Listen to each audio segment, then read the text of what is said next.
All right, welcome again. Reality on the ground, real issues, real people. And today, given that we are heading to the budget week, we're trying to dissect and bisect a couple of issues. But the first thing is agriculture. It's the backbone of the country, and it so happens in the previous financial year, it was given 834.7 billion Ugandan shilling.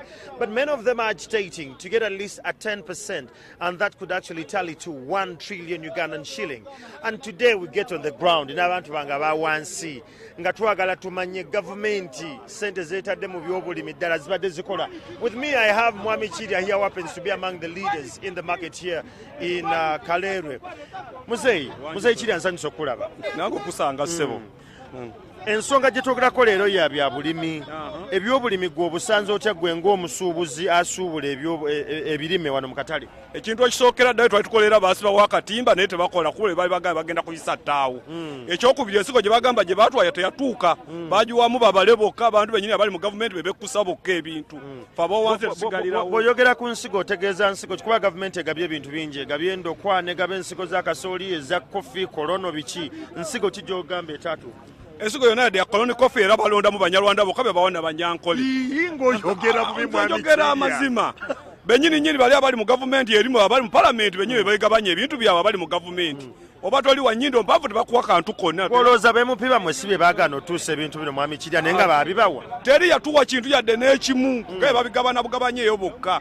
Abanene be bawa bokka be bakola ki? Be basigaye fe abawonze sigala tubonaabona bonyibo. Katukolera kuko tekyalina nitukolera. Baga baatuwa endokwa. Mwami Chirya, gavumenti egamba nti yateeka endokwa n'eteeka n'ensigo n'eteeka n'ebyokulima ku district level ne ku masaza ag'enjawulo. Wagendako watwala obudde n'ogenda ku ssaza ali olaba baddala ensigo gye gumu oba ebiri. Kakali nabo bamukola ng'abantu ab'emikono be bamukola enkoko zimu ne bazigenda bazitambuza. Yagenda agenze kulambula nkoko. Ngera basitika obukoko obwali emukono ne babutwala wali ne babujja wali ne babwongerayo paka bwatuuka yiri eri gundi zituwa. Nga gyalagaye babuzza. Kakali n'ab'endokwa batwe bakola ki? Bwe bakola nti bagaba ndokwa. Yabanga gye bazanga endokwa. Mwami Chirya has a point here. He says that he has failed to understand the operation wealth creation with regards even to the nuts. Well, we had a policy where they could actually give out, they could have seedlings and a couple of tools at the sub-county level. He says this was all a cliche, nothing reached.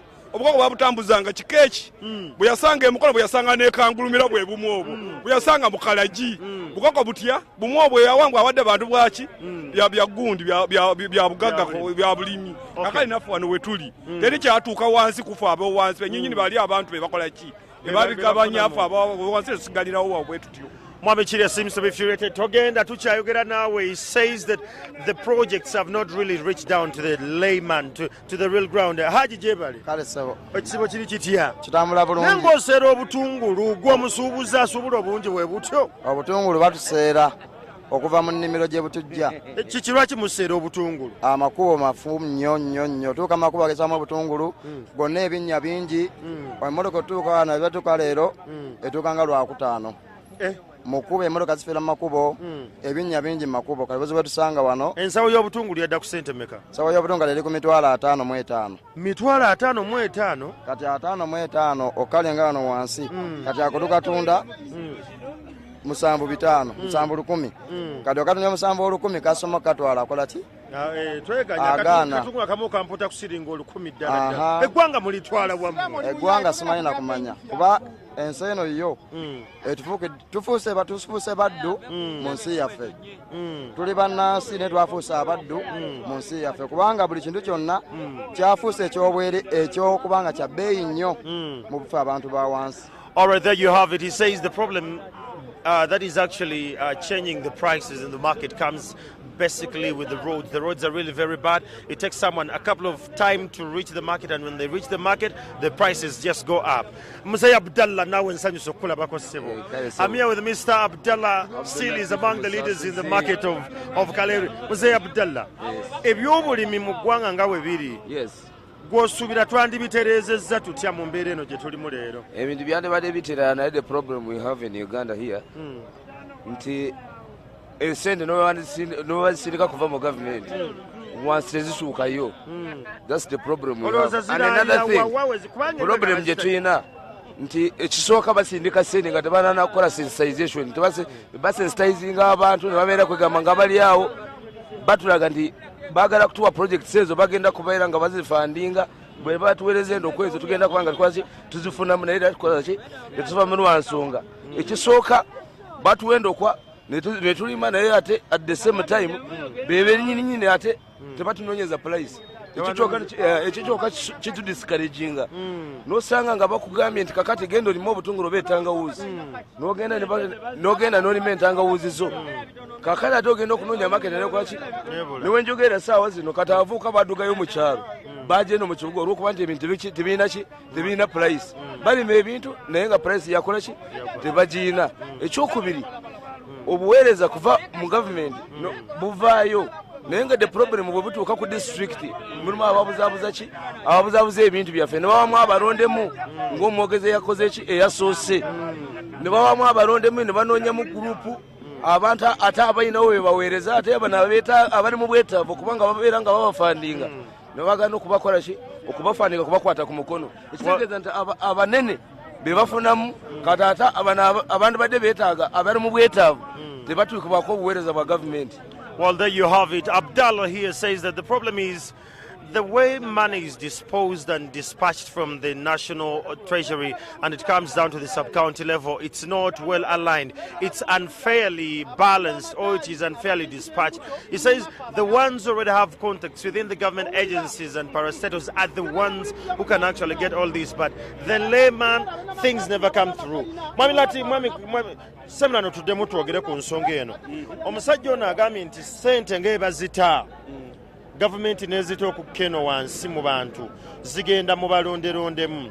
Kakati nga tuli mu kaweefube w'okutereeza ekintu kino gwolowooza twandikoze tutya nadizi tugitereeze tutya operation wealth creation bagireeta mwe mwaregisitali nga tutandikire ku ekyo. Ekituufu kiri nti baba baagala okugaba ekintu bayise ebizindaalo bageruka kuleeta gundi ensigo ya nadisi ne bayise mu gundi mumuluka abajja babagabire mu muku omu nga benyewe bakoze eki niyo gamba nti baba gundi babe baffe tebijja kutuuka ate bituukawo benyewe babyesigaliza mwe mwabalonda ate fe ababalondeno baali batuuseeyo katwalonda munyagwa neno yali azzeeyooko okuba mulonda yali atuuse naye nga twamuwa akalulu si yeyeka bekusaba okka mbuto abanene abo benyewe balonda mundi mwana wa gundi mpa mwana wa kojja wange mpa mwana wa muganda wange mpa mwana wa kati balinda kujja mu kalulu owulira balyoka bakoma omufu embwa zaabwe oba embizi zaabwe balyoka bakole nga tuli bakaka. Well, Mr. Chiria here says that he has a problem with the way the leaders are operating. He says money is dispatched, but MPs will give their family members. They never come back. He actually says that he voted for Mubaraka Munyagwa for this region, but he has never come back to check on them. So he's saying that he prays that it could actually be taken a little more down to the sub-county level or to the parish level, like we have mobile activation and awareness, and people could actually go there. Maybe this could actually help. And another point, Eriwet, ekisooka kati nga balimi bali makasoro kiraba wansi bali makasoro kakati already omwaka gwakoze gutya gwabasaze kuba kasoro tekwaki teyalinya kati government solution kyalina okukola naye bwe betuwenda okwana tugamba nti tuletedde kasoro tuletedde ebijanja tuletedde mwanyi erina okusooka stabilizing nti omulimu bw'aba alima ekintu kigenda ku national level ekifune gwegamba standardizing kati government ngenda teekawo place egenda okugula ebintu by'abalimi naye nga si kulima kasoli tumateeka mu masitowa ate kasoli n'afiira mu byalo eyo right now kati n'akawunga kali wansi naye nga abantu balaze amaanyi tebaagala kulima kasoli yo waali mu kyalo naye nga yagwa bbeeyi. There you have it. He says there is no market for a couple of produce in the market, and we're still talking. This is one of the ladies actually. Naimu Suzan Mama Jebali. Kale sebona we Jebali. Kale. Ebijanjalo byameka. Ebijanjalo ekikopo kya tampeko kya 2 ekya nice kya 105. Nice nga yali ku siringi 5 nga mwayongera 10 lwayi kikinga lwali nnyo. Anti kati ebijanjalo tebikyalabika byazeemu katono naye nga si ebirya bijira mu bbeeyi. Kiki ekisinzo bya affectinga mbeera ya budde ensigo ze mwakozesa z'enfuuba. Anti kati abantu abatuwa ensigo baatuwa leeti ate n'omusana nagwo gubadde mungi. Omusana gubadde mungi nga tubadde n'enkuba etonyedde emyezi nga 6 awo. Anti kati bagenda otuwa ensigo nga enkuba esooka emaze okuyitako. wewali obuzibu awo wewaleeta gw'osuubira gavumenti eyinza kutereeza etya mu byobulimi gwe ng'omusuubuzi asuubula osuubira gavumenti singa etereeza wano na wano na wano na wano nti kigenda kukolera naffe abaguzi abagula abantu bansi abagula nga tekigenda tuafectinga nnyo ekyo kyo kiba kituufu nnyo webanga etukwatiddeko netuwa ensigo mu budde ensigo z'omuzijjayo gavumenti ng'ezibawa bannange oyinza okwewuuba neweewuuba kugombola nga tebakuwanga nsigo kati awo ofuna chansi bangi nnyo tukozesebwa chansi okufuna ensigo. Well, there you have it. She says that her biggest problem is the seedlings come late. She says even the way they are dispatched, the conversation is not that easy. You could go to the sub-county. Yes, sir. You could go to the sub-county again and again and again and again, and this doesn't change. They'll keep telling you, come today, come tomorrow, come today. So at times it's very tiring, and at the end of the day, they lose the guts. So this is the conversation we're making. She says if government could align this kind of flow, the chronological way of flow of how things should get down to the Mwananchi, I think this would actually be aligned. But for that very reason, a nice cup is at 1,500. A few months ago, it was only 500 Ugandan shilling. That is an increment of 1,000 Ugandan shilling. And she says the bigger cup goes for 2,500. Now, these prices, you could say they don't affect you, but this is what we're actually having. Nyabo mbadde nyatulako ne ku kintu ekirala. Mwe ng'abalimi mwogera ki ku nsigo zino empya ze baleese ez'enkola enzungu nga tezirumbibwa buwuka, tezirumbibwa ze bayita zi GM, ogw'ozoogerako ki ng'omusuubuzi? Ezo ensigo zaali badde nnungi. Naye ekizibu kyazo zeetaaga endabirira nga y'amaanyi, okufuuyira, okukola bitya. Kyekyo ekizibu kyazo kati ng'ate ffe abantu ba wansi oluusi tuba tetusobola zimanejinga. All right, about the GMO, she says that she would love to explore that, but she says it's a little more expensive when it comes to the pesticides and the likes. Mwami Chiria, jangwe ensonga yino njizeemu gwe mukulembeze wano ngenda kubeera bubi. Tulina ensonga y'eddagala erifuuyira nga tulima eyo. Eddagala lino lye tufuuyira olumu si ttuufu. Ate olumu mufuuyira temutugamba mbu eyo wafuuyidde ennyaanya ne zifa naye gwe n'oleeta eziyiseeyisemu ne mutuwa mu katale. Mulina ekitongole kwegamba ekijja ne kicyekinga ebintu bye mutuguza muno. Teri ekitongole kisobola kudaaga nti kijja mu nnimiro yo owulira. Era obonaabona weekale ogula eddamu Mukama n'akuyambirayo. Oba oguze fu n'oddayo ate n'okola ki? N'ogula eddala. Owulira tetukyalina kyakukola era Mukama ayamba buyambiro ga nti okoze eki. Eddagala lye baleeta ndi lyakufuuyira. Bali banoonya kola ki kutumalirawo ddala bintu byaffe bitukola ki? Bye twasangawo mu kuzaalwa. Kiki kyogamba tetulina ddagala likola? Eddagala lyandikoze naye ate litta ettaka. W'olimye n'ofuuyira omwaka gumu ogwokubiri toddamu kulimawo kintu kyane kidda bulungi. Tekidda bulungi nga kiri ekyo wasookawo. Owulira kakitegeeza nti eddagala eryo lye tufuuyira yerikola ki? Lyeritta ettaka. Ne kasooli akawuka kano okujja tekava walawo nakale kakava mu ddagala eryo. Akawuka akatta kasooli. There you have it. Mr. Chiria here, he's very agitated. Like he says, when it comes to the pesticide, we have issues. The pesticides we have on the market, they are below the standard. And not only that, when they're spread in the gardens, it kills the whole load. The harvest rate would actually get like 7 boxes of tomatoes. You end up getting like 3. He says, and the armyworm, akawuka akagenanga kali akasooli. He says it could have come from that kind of pesticide. Akawuka kano kajja katambula districts zaali districts 45. Government nga yeetaaga obuwumbi 2 okulaba nti akawuka ako akasaanye kakwasaganya. Mu bino byonna gwolooza gavumenti eyinza kitereeza etya mu by'eddagala lye tufuuyira n'okizza ne mu buuka obutulumba. Entuufu kiri nti wakyaliwo kyakola kyona kano akawuka kajja nga wolaba akemwanyo kakola ki? Bwe kajja Mukama ajja kuyamba buyambi kakole ki? Kaddeyo naye nga tukyalina kitaasa olulala tukola ki? Nga bwolaba emmwanyo ezakola oba Museveni yabutuleetera tetumanyi. N'atufuuyira mu malimiro. Tusigale nga tuli bakkakkamu. Nedda. Eka yabutuleetera. Waliwo omuntu yatufuukira ekokoba oba ebbwa ly'eggundi lyakokolo atagendako yabaaki. Banne bakusa abava e Rwanda abavaawo abagwira kati batwalanga abantu. Okay. Mr. Chiria here still has a lot of issues to raise, but he says that when it comes to the armyworm, he says that just like we had an issue with the coffee, it's the same thing that is actually currently happening. And he says this can only change if we have aligned structures and institutions that align that we can have the pesticide handled. Njaga twogera ku nsonga ya NADS.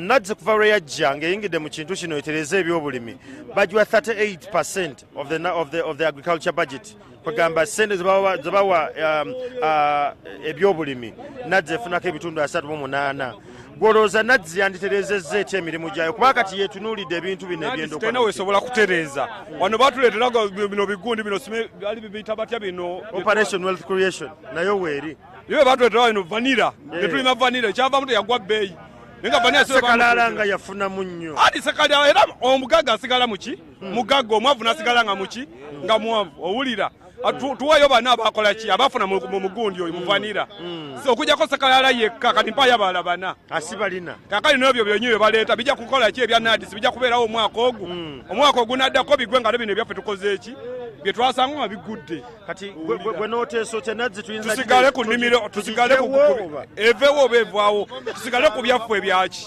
owulira ozeyi jangu tunyumu jangu tusigale ku bikadde ebyedda Mami Chiri anyize nnyo he actually says that Nadze has an issue that is tusigale nga tuli bakakamu bannange sobo gyebaleko kale mukulu amanya n'eddoboozi Tumusiima Alex Musiima Alex oli mulimi byonna ndi mulimi ebisobola. Okay. Kakati mulimi munnange twogera ku bintu by'obulimi gavumenti yaffe n'osuubira buzibu ki bwesinza okusanga mu kutereeza ebyobulimi era gwe ng'omusuubuzi era ng'oli mulimi osuubira kiyinza terera kitya nze obuzibu bwa gavumenti mu kutereeza ebyobulimi kansooke ku ludda lwange ndiringira mu butunda obulaba saawa eno buli lunaku olukya dimandi yeeyongera ey'obutunda naye ate gye buva ogenda okusanga endwadde zikoze eki zeeyongedde nti bukala naye ate bukala jjukira tulina minisitule ennamba eyagulikalicya naye tenazuulira kizibu kyaki butunda bukola ki era ne bwogenda mugula eddagala tosobola kufuna ddagala limalayo kizibu ekyo n'olwekyo nze nandisebe ne bano aba standards UNBS balongose ku omutindo gw'ebintu ebiyingira kuba kwekenneenya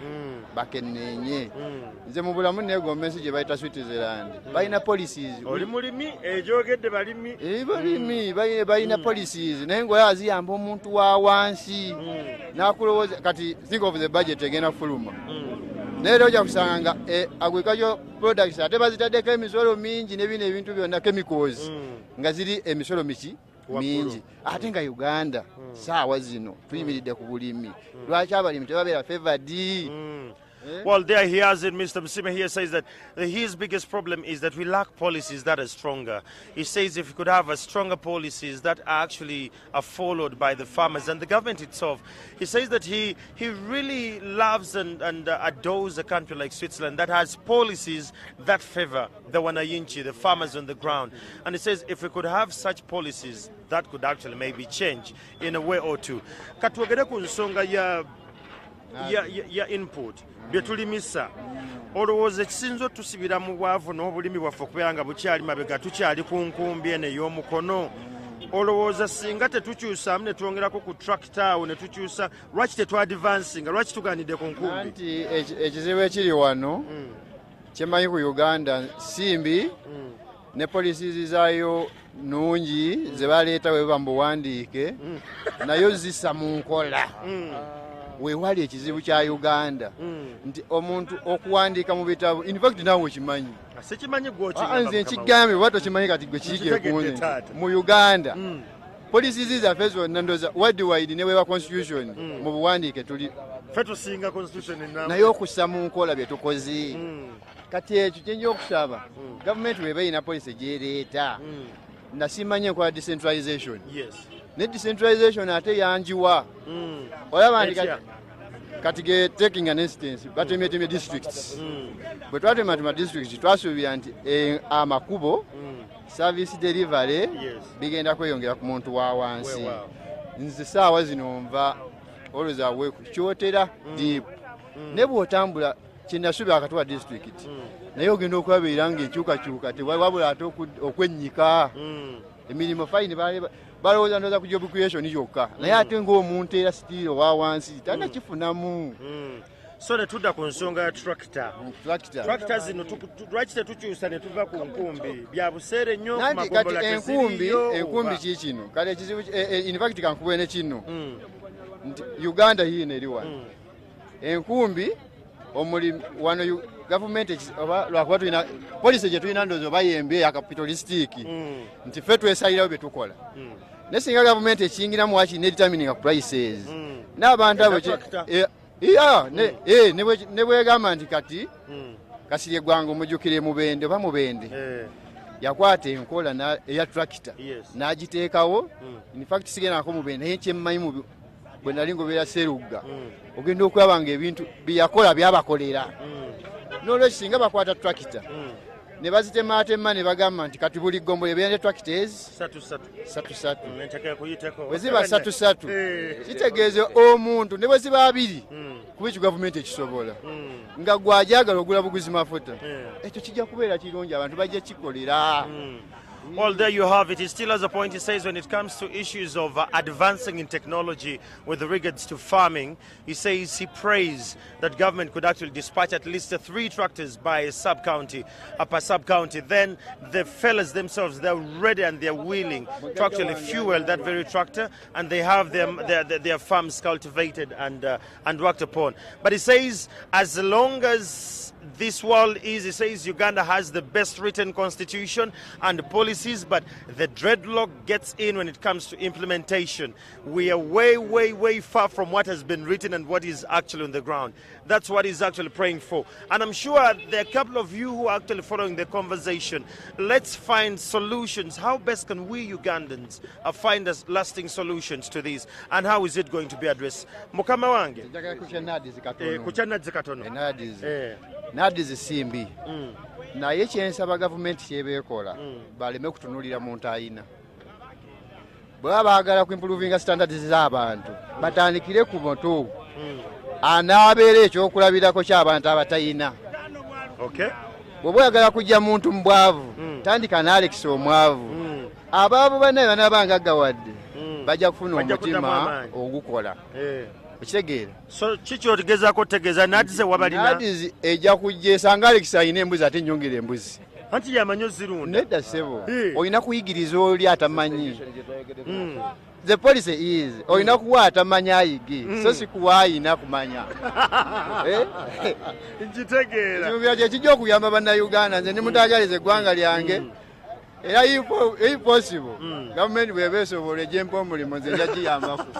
There you go. Alex here says that the biggest problem is that NADS looks out for people who are already capacitated with regards to what to start with. He says that NADS should look out for people who have the passion, who want to try out something, but it actually fails. He says if such people are focused upon, then we're glad to change the conversation. But NADS looks out for people who are already in business, people who already have something and just adds on to them. That is a cliche to him with regards to fighting poverty. So that's the conversation. From me here, what I'm collecting is people have lost their hopes. They have lost their hope in NADS. They have lost their hope in government policies, and they feel government is not doing quite really enough to change their story. So this is the conversation I'm dropping to you, Mala, rather Flavia. I'm thinking if we could have policymakers who could reach the ground. We have realized MPs don't come back. Mwami Chiria said, Munyagwata komanga, wo wano, nenga bamulonda. The drainage, the markets are not in right shape. The seedlings they're giving them are below the standards, and they don't have any association, any institution that checks them and balances with the pesticides they're using, or they're bringing the right product to the market, the right content, the right quality of produce in the market. So if all these are kept in check, we're good to go. Right. Thank you so much, Andrew Chamagero, who is in Kalere and has been talking to many people, you know, who actually deal with the food that we do have. Everything from quality control. The question also on pesticides. Some of the farmers are saying that, listen, I have my own farm. Nobody cares to know what sort of pesticides I'm using. Nobody cares to know what crops I'm growing. All they care about is what I eventually get to the market. And speaking of market, who's getting for us that market? We have produce and no one to buy it. price allocation, saying that, okay, I set my price, my neighbor sets their price, the next village sets their price, the next district. Before you know it, we have a mess in the economy. So things like that. Also extension reforms and much more. And in studios, I'll be having from the Food Rights Alliance, Agnes Cherabo, to break down some of these things as we gear up for 2018-2019 budget. First of all, what has been right about the allocation for the last budget, and going forward, what will be good, what will be to look out for, what cautions, and what will be the advantages. You're still watching Morning at NTV.